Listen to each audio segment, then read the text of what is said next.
नमस्कार। माटी की मूर्तें, इसमें से पहला रेखा चित्र आज हम पढ़ेंगे जिसका नाम है रजिया। तो चलिए हम शुरू करते हैं। कानों में चांदी की बालियां, गले में चांदी का हैकल, हाथों में चांदी के कंगन और पैरों में चांदी की गौड़ाई।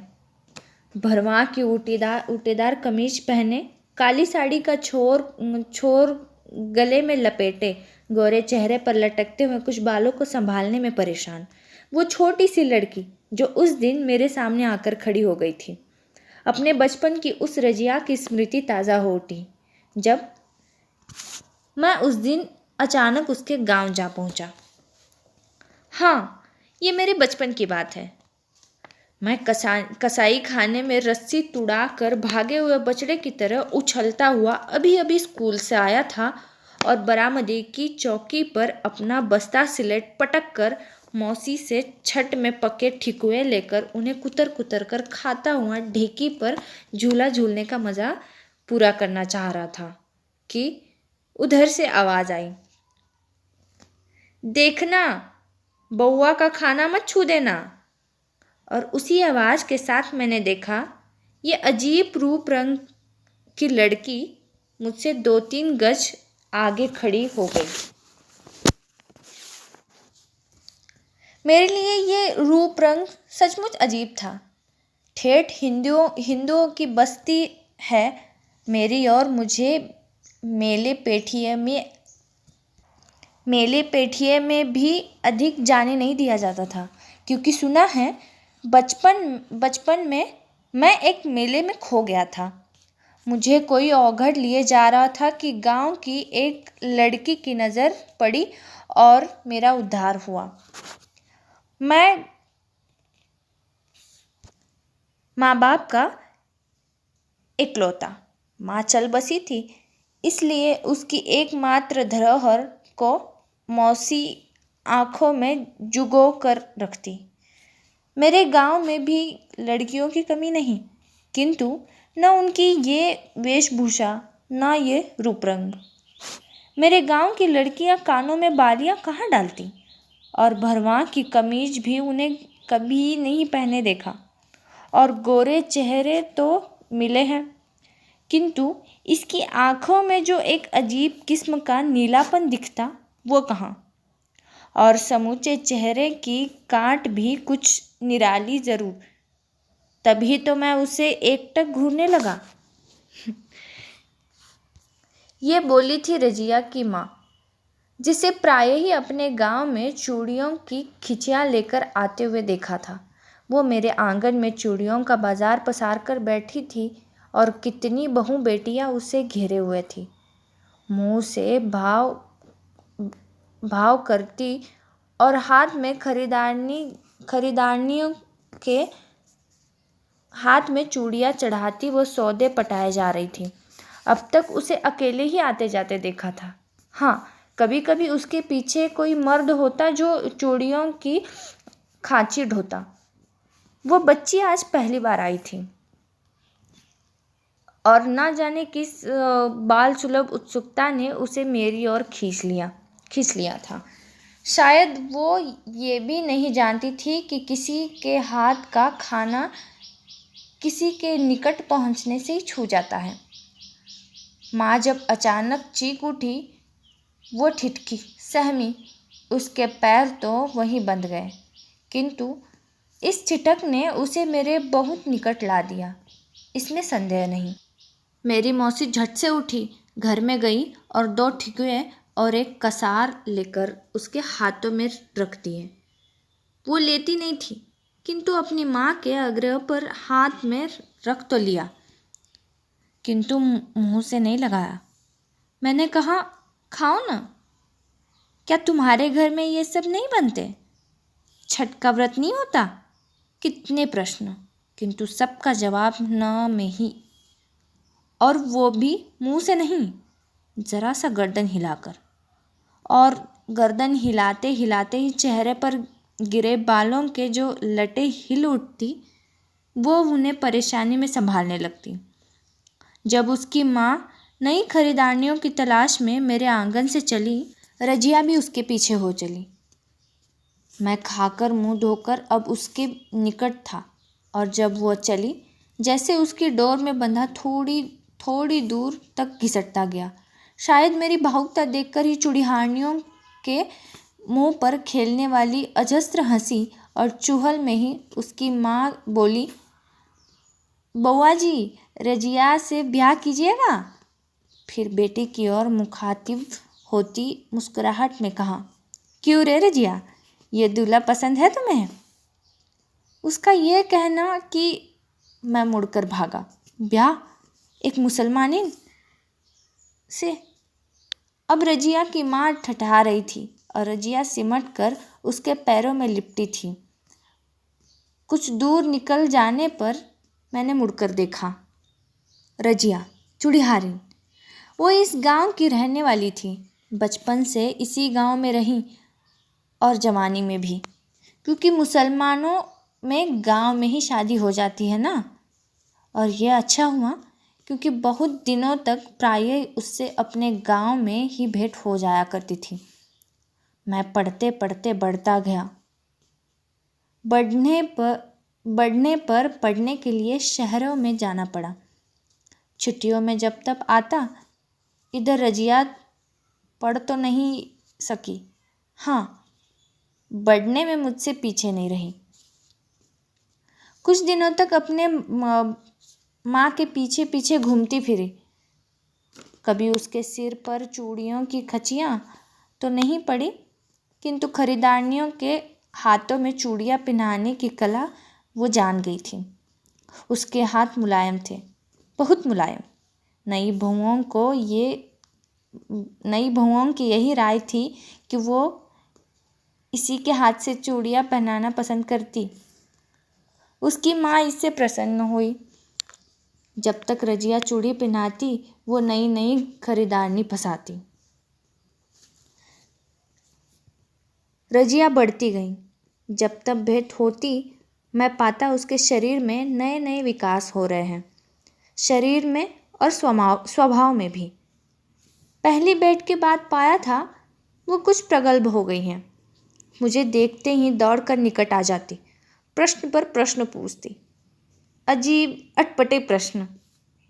देखिए तो, ये नई बालियाँ आपको पसंद है?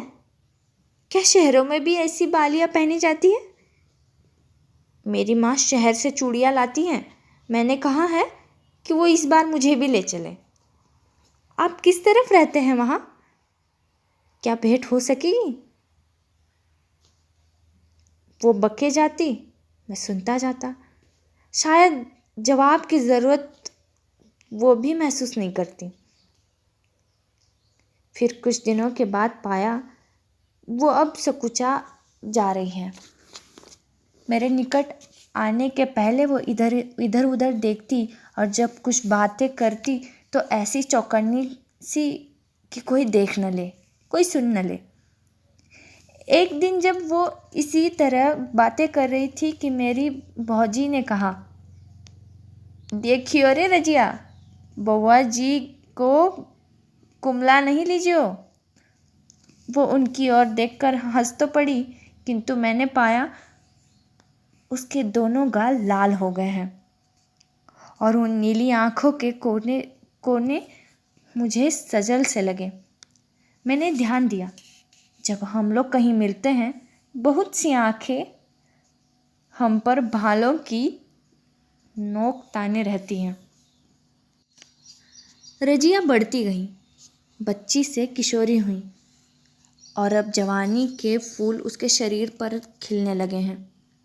अब भी वो माँ के साथ ही आती हैं, किंतु पहले वो माँ की एक छाया मात्र लगती थी।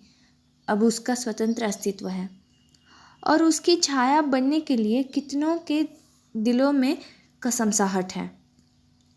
जब वो बहनों को चूड़ियाँ पहनाती हैं, कितने भाई तमाशे देखने को वहाँ एकत्र हो जाते हैं। क्यों? बहनों के प्रति मातृभाव या रजिया के प्रति एक अज्ञात आकर्षण वहाँ लगता है उन्हें। जब वो बहुओं के हाथों में चूड़ियाँ ठेलती होती हैं, पतिदेव दूर खड़े कनखियों से देखते होते हैं। क्या अपनी नवोदा की कोमल कलाइयों को, या इन कलाइयों पर क्रीड़ा करती हुई रजिया की पतली उंगलियों को? और जैसे ही रजिया को इसमें रस मिलता है, पतियों से चुहले करने से भी वो बाज नहीं आती। बाबू, बड़ा महीन चूड़ियाँ हैं, ज़रा देखिएगा कहीं चमक न जाए। पतिदेव भागते हैं, भौवें खिलखिलाती हैं। रजिया ठट्टा लगाती हैं। अब वो पेशे में अपनी निपुण हो जाती हैं। हाँ, रजिया अपने पेशे में भी निपुण हो जाती है। चूड़ीहारिन के पेशे के लिए सिर्फ ये नहीं चाहिए कि उसके पास रंग बिरंग चूड़ियाँ हों, सस्ती, टिकाऊ, टटके से टटके फैशन की, बल्कि ये पेशा चूड़ियों के साथ चूड़ीहारनों में बनाव, श्रृंगार, रूप, रंग, नवादा भी खोजता है, जो चूड़ी पहनाने वालियों को ही नहीं, उनको भी मोह सके जिनकी जेब से चूड़ियों के लिए पैसे निकलते हैं। सफल चूड़ीहारिन वो। ये रजिया की माँ भी किसी ज़माने में क्या कुछ कम रही होगी। खंडहर कहता है, इमारत शानदार थी। जो शहर में रहना बढ़ता गया, रजिया से भेंट भी दुर्बल होती गई। और एक दिन वो भी आया जब बहुत दिनों पर उसे अपने गांव में देखा। पाया उसके पीछे एक नौजवान चूड़ियों की खांची सिर पर लिए हैं। मुझे देखते ही वो सहमी, सिकुड़ी, और मैंने मान लिया ये उसका पति है। किंतु तो भी अनजान सा पूछ ही दिया, इस मजूरे को कहाँ से उठा लाई है रे? इसी से पूछिए, साथ लग गया तो क्या करूं? नौजवान मुस्कुराया। रजिया बिहासी बोली, ये मेरी खाबिंद है मालिक। खाबिंद? बचपन की उस पहली मुलाकात में उसकी माँ ने दिल लगी जो कह दिया था, न जाने वो बात कहाँ सोई पड़ी थी। अचानक वो जगी और मेरी पेशानी पर उस दिन शिकन ज़रूर उठाए होंगे, मेरा विश्वास है। और एक दिन वो भी आया कि मैं भी खाबिन बना।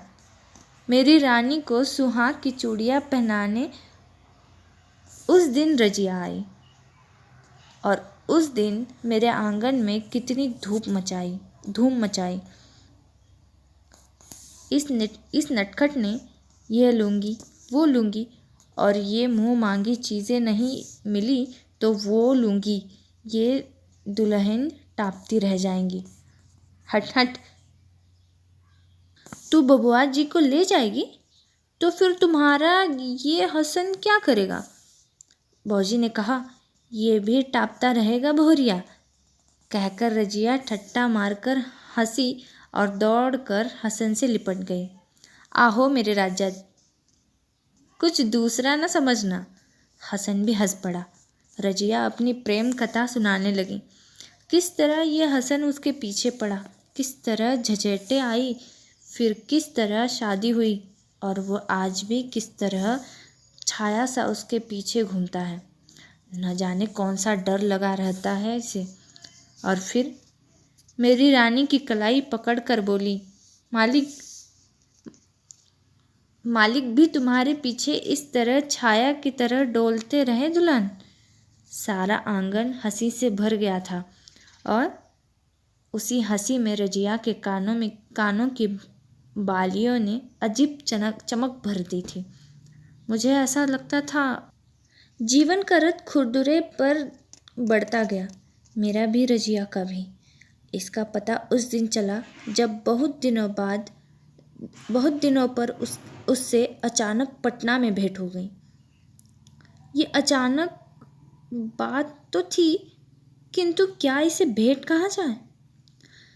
मैं अब ज़्यादातर घर से दूर ही रहता। कभी एक आध दिनों के लिए घर गया तो शाम को गया, सुबह भागा। तरह तरह की जिम्मेदारियां, तरह तरह के जंजाल। इन दिनों पटना में था, जो कहिए पटना की सिटी में। एक छोटे से अखबार में था, पीर बावर्ची भिश्ती की तरह। ये तो लोग समझते कि मैं संपादक ही हूँ। उन दिनों न इतने अखबार थे न इतने संपादक, इसलिए मेरी बड़ी कदर है, यह मैं जानता। जब कभी दफ्तर से निकला, देखता लोग मेरी ओर उंगली उठाकर फुसफुसा रहे हैं। लोगों को मुझ पर यह ध्यान, मुझे हमेशा अपनी पद प्रतिष्ठा का ख्याल रखना पड़ता। एक दिन मैं चौक के एक प्रसिद्ध पान वाले की दुकान पर पान खा रहा था। मेरे साथ मेरे कुछ प्रशंसक नवयुवक थे। एक दो बुजुर्ग भी आकर खड़े हो गए। हम पान खा रहे और कुछ चुहले कर चल रही थी कि एक बच्चा आया और बोला, बाबू वो औरत आपको बुला रही है। औरत बुला रही है? चौक पर? मैं चौंक पड़ा। युवकों में थोड़ी हलचल, बुजुर्गों के चेहरे पर एक रहस्यमय मुस्कान भी मुझसे छिपी नहीं रही। औरत कौन? मेरे चेहरे पर गुस्सा था। वो लड़का सीट पिटाकर भाग गया। पान खाकर जब लोग इधर उधर चले, अचानक पाता हूँ मेरे पैर उसी ओर उठ रहे हैं जिस ओर उस बच्चे ने उंगली से इशारा किया था। थोड़ी दूर आगे बढ़ने पर पीछे देखा, परिचितों में से कोई दिख तो नहीं रहा है, किंतु इस चौक की शाम की रुमानी फिजा में किसी को किसी और देखने की फुर्सत कहाँ। मैं आगे बढ़ता और वहाँ पहुँचा जहाँ उससे पूरब वह पीपल का पेड़ है। वहाँ पहुँच ही रहा था कि देखा, पेड़ के नीचे चबूतरे की तरफ से एक स्त्री बड़ी आ रही थी और निकट आ पहुँची और कह उठी, सलाम मालिक। धक सा लगा, किंतु पहचानते देर नहीं लगी। उसने जो ही सिर उठाया, चांदी की बालियाँ जो चमक उठी। रजिया, यहाँ कैसे? मेरे मुंह से निकल पड़ा। सौदा सुलभ करने आई हूँ मालिक। अब तो नए किस्म के लोग हो गए ना। अब लाह की चूड़ियाँ कहाँ किसी को भाती हैं। नए लोग, नई चूड़ियाँ, साज श्रृंगार की कुछ और चीज़ें भी ले जाती हूँ। पाउडर, क्लिप, क्या क्या चीज़ें हैं ना। नया ज़माना, दुल्हनों के नए नए मिजाज। फिर ज़रा सा रुक कर बोली, सुना था आप यहीं रहते हैं। कहाँ रहते हैं मालिक? मैं तो अक्सर आया करती हूँ, और जब तक पूछूं कि अकेली हो या कि एक अधवयस आदमी ने आकर सलाम किया। यह हसन था। लंबी लंबी दाढ़ियाँ, 5 हाथ का लंबा और मुस्तड़ा भी। देखिए मालिक, ये आज भी मेरा पीछा नहीं छोड़ता। यह कहकर रजिया हंस पड़ी। अब रजिया वो नहीं थी, किंतु उसकी हंसी वही थी। वही हंसी, वही चुहल। इधर उधर की बहुत सी बातें करती रही और न जाने कब तक जारी रखती कि मुझे याद आया मैं कहाँ खड़ा हूँ और अब मैं कौन हूँ। कोई देख ले तो। किंतु वो फुर्सत दे तब न, जब मैं जाने की बात की। हसन की ओर देखकर बोली, क्या देखते हो? जरा पान भी तो दो मालिक को। खिलाओ। कितनी बार हुमच कर भरपेट ठूस चुके हो बाबू के घर। जब हसन पान लाने चला गया, रजिया ने बताया कि किस तरह दुनिया बदल गई है। अब तो ऐसे गांव हैं जहां के हिंदू मुसलमानों के हाथ से सौदे नहीं खरीदते। अब हिंदू चूड़ीहारनी हैं, हिंदू दर्जी हैं, इसलिए रजिया ऐसे खानदानी पेशे वालों को बड़ी दिक्कत हो गई है। किंतु रजिया ने ये खुशखबरी सुनाई, मेरे गांव में ये पागलपन नहीं, और मेरी रानी तो सिवा रजिया के किसी दूसरे के हाथ से चूड़ियाँ पहन लेती ही नहीं। हसन का लाया पान खाकर जब मैं चलने को तैयार हुआ, वो पूछने लगी, मेरा डेरा कहाँ है? मैं बड़े पेशोपेश में पड़ा। डरिए मत मालिक, अकेले नहीं जाऊंगी, ये भी रहेगा। क्यों मेरे राजा? यह कहकर भी वो हसन से लिपटी पड़ी। पगली पगली, ये शहर है, शहर। यो हसन ने हंसते हुए उससे बाहें छुड़ाई और बोला, बाबू, बाल बच्चों वाली हो गई है, किंतु इसका बचपना नहीं गया। और दूसरे दिन पाता हूँ रजिया मेरे डेरे पर हाजिर है। मालिक, ये चूड़ियाँ रानी के लिए, कहकर मेरे हाथों में चूड़ियाँ रख दी। मैंने कहा, तुम तो घर पर जाती ही हो, लेती जाओ, वही दे देना। नहीं मालिक, एक बार अपने हाथों से भी पहना दीजिए। वो खिलखिला पड़ी। और जब मैंने कहा, अब इस उम्र में, तो वो हसन की ओर देख कर बोली, पूछिए इससे, आज तक मुझे यही चूड़ियाँ पहनाता है या नहीं? और जब हसन कुछ शर्माया, वो बोली, धत, ये मालिक घाघ कैसा मुंह बना रहा है इस समय, लेकिन जब हाथ में हाथ लेता है, ठठा कर हंस पड़ी, इतने जोर से कि मैं चौंक कर चारों तरफ देखने लगा। हाँ, तो अचानक उस दिन उसके गांव में जा पहुंच गया। चुनाव का चक्कर जहाँ न ले जाए, जिस औघट घाट पर न खड़ा कर दे। नाक में पेट्रोल के धुएं की गंध, कान में साए साए की आवाज़, चेहरे पर गर्द गबार की अंबार, परेशान बदहवास। किंतु उस गांव में जो ही मेरी जीभ घुसी, मैं एक खास किस्म की भावना से अभिभूत हो गया। ये रजिया का गांव है, यहाँ रजिया रहती थी।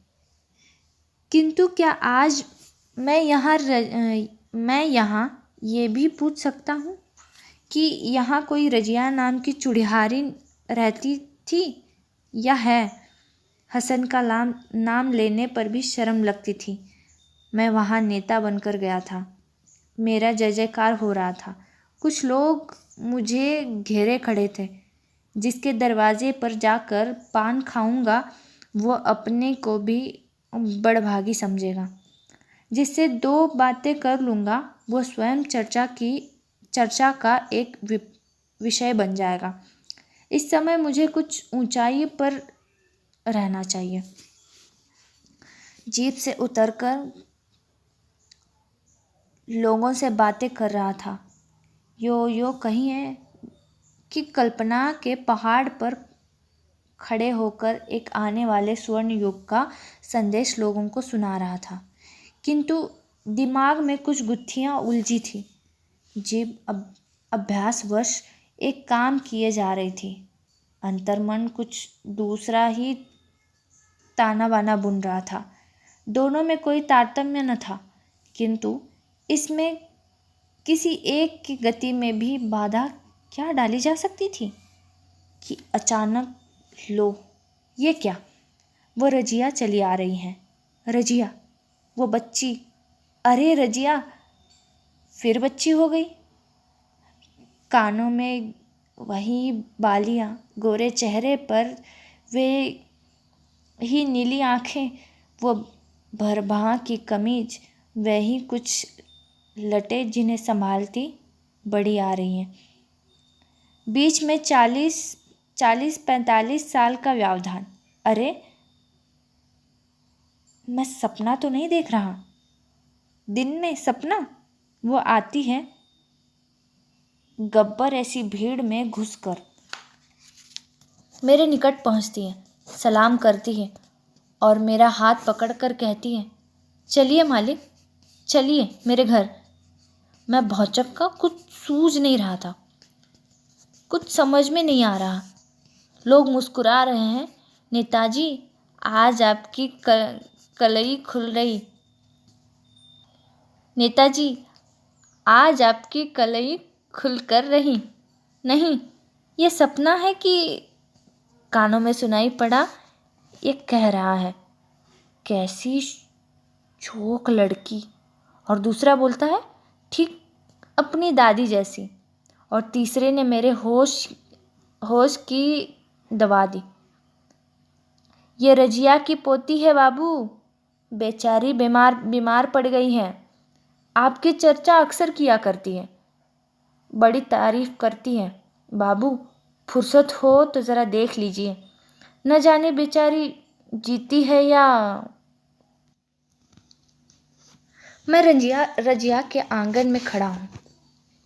ये छोटे छोटे साफ सुथरे घर, ये लिपा पुती चिक्कन ढुरढुर आंगन, भरी पूरी गृहस्थी, मेहनत और दयानत की देन। हसन चल बसा है, किंतु अपने पीछे 3 हसन छोड़ गया है। बड़ा बेटा कलकत्ता में कमाता है, मंझला पुश्तौनी में पेशे में लगा है, छोटा शहर में पढ़ रहा है। ये बच्ची, बड़े बेटे की बेटी, दादा का सिर पोते में, दादी का चेहरा पोती में, हूबहू रजिया, दूसरी रजिया। ये दूसरी रजिया मेरी उंगली पकड़े आंगन से पुकार रही है, दादी, ओ दादी, घर से निकल, मालिक दादा आ गए। किंतु पहली रजिया निकल ही नहीं रही। कैसे निकले? बीमार में मैले कुचले कपड़े में मेरे सामने कैसे आवे? रजिया ने अपनी पोती को तो भेज दिया, किंतु उसे विश्वास हुआ कि हवा गाड़ी पर आने वाला नेता अब उसके घर तक आने की तकलीफ कर सकेंगे। और जब सुना मैं आ रहा हूँ तो बहुओं से कहा, ज़रा मेरे कपड़े तो बदलवा दो, मालिक से कितने दिनों पर भेंट हो रही है ना। उसकी दोनों पतोहियाँ उसे सहारा देकर आंगन में ले आई। रजिया, हाँ, मेरे सामने रजिया खड़ी थी, दुबली पतली रूखी सूखी। किंतु जब नज़दीक आकर उसने मालिक सलाम कहा, उसके चेहरे से एक क्षण के लिए झुर्रियाँ कहाँ चली गईं, जिन्होंने उसके चेहरे को मकड़ जाला बनाकर रखा था। मैंने देखा उसका चेहरा अचानक बिजली के बल्ब की तरह चमक उठा, और चमक उठी वो नीली आँखें जो कोठरी में धंस गई थी। और अरे, चमक उठी हैं आज फिर वो चांदी की बालियाँ। और देखो, अपने को पवित्र कर लो। उसके चेहरे पर फिर अचानक लटक कर चमक रही है वह लटें, जिन्हें समय ने धो पोंछ कर शुभ्र श्वेत बना दिया था। धो पोंछ कर शुभ्र श्वेत बना दिया है। तो यहाँ पर ख़त्म हो जाती है रजिया। पढ़ते समय बहुत मज़ा आया। Thank you ma'am.